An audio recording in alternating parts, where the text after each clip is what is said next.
Prošle godine na Kalemegdanu izvedena predstava Spomenici govore, projekat Centra za razvoj ideja i udruženja Lada.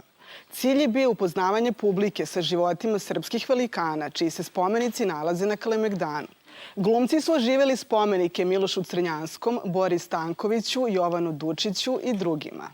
I mi kao stanovnici ovog grada pa nismo dovoljno upoznati sa tim šta sve od spomenika postoji u Beogradu.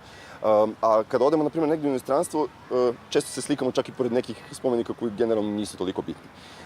Mislim da mnogo više cenimo nečije tuđe vrednosti i kulturne uopšte institucije i spomenike nego što to činimo ovde kod nas. I jednostavno smo želeli da to što nedostaje našem gradu, ta pažnja stvarima koje posjedujemo, da više to potenciramo. Šetnjom Kalemegdanom videli smo da postoji dosta spomenika na koje ljudi generalno ne obraćaju pažnju, zato što jednostavno oni su negde tu ušuškani iza drveta, iza žbuna i tako dalje, a zapravo su, pored toga što su lepa umetnička dela, da kažemo, neko živo sećanje na vrlo važne ljude u našoj istoriji.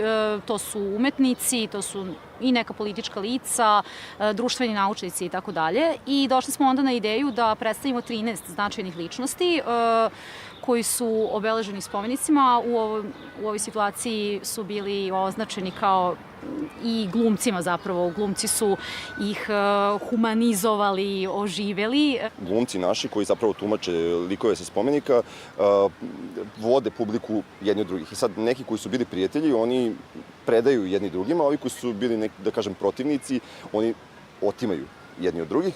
Tako da je to sve interaktivno. Oni imaju te monologe, ali se između monologa pojavi neki dijalog gde oni zapravo razgovaraju o nekim stvarima iz svog stvarnog života.